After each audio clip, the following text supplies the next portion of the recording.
Welcome to part 5 of the warning. Glad you made it this far. This is a step-by-step video where I'm trying to illustrate a picture for you, so it's important you watch it from the beginning. Here's a quick recap. We learned that we are consciousness having a dream that it was the universe. The universe forgot what it was. The universe created this reality in order to learn about itself. This reality is a self-realization or self-discovery, simulation or video game. That simulation or game needs a controller or interface. That interface is our mind.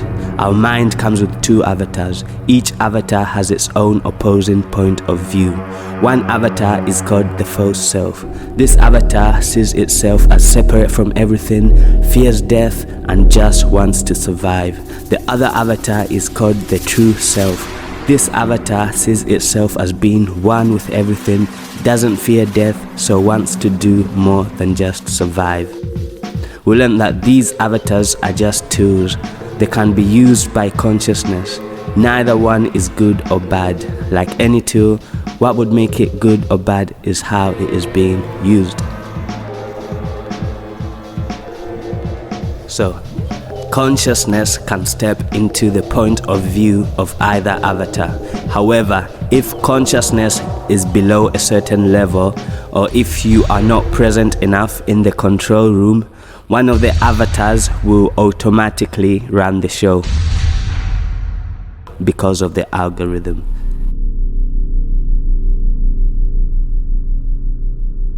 And because everything is at the avatar's point of view, this gives you the illusion of free will. People with low-level consciousness believe they have free will when in fact they are being pushed and pulled by unseen forces. Most of humanity has low-level consciousness and has been sleepwalking for thousands of years, and now it's time to wake up.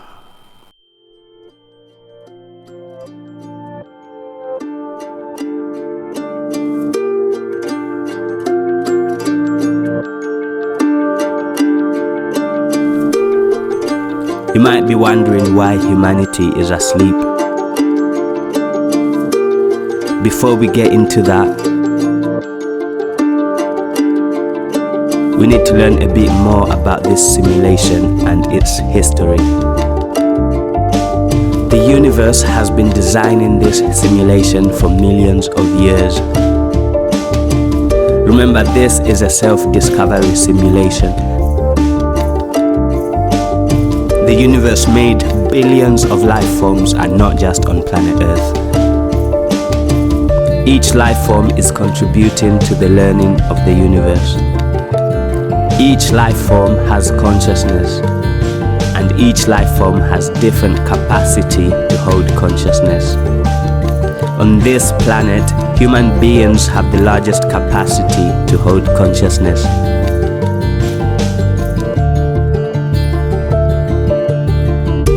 That's why we are the dominant species.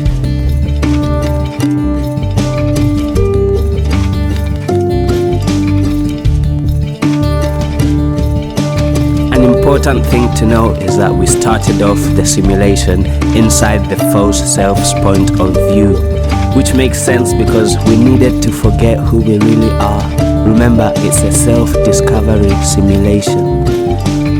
So we started off completely through the false self's point of view, when we were animals and it was all about survival. False self equals survival. As we kept evolving, our capacity to hold consciousness grew.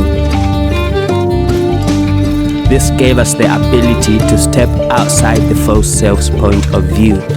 That gave us the ability to perceive beyond the physical world, the ability to plan ahead and have abstract ideas. This is what separates us from the animal kingdom. As we kept evolving, we grew even more and more conscious. Some say this was because of psychedelic drugs or alien intervention or both. Thousands of years ago, humanity was much more conscious than it is now. We used both avatars. We were much more aware of the non-physical world, which means we knew a lot about how quantum mechanics and vibration works. Today, most of humanity is perplexed as to how great structures like the pyramids were built, but they're only perplexed because they have dismissed the non-physical world.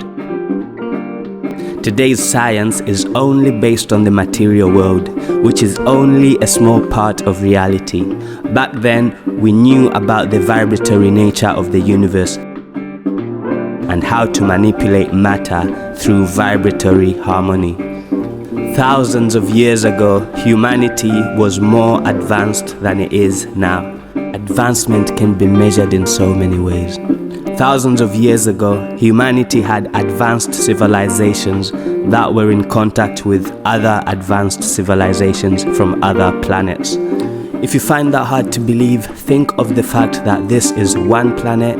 There are billions of planets in one galaxy and billions of galaxies in one universe. We're definitely not alone. It's important to understand this. We are not alone in this universe. But if humanity was more conscious and more advanced than it is now, what happened? Why did we go backwards?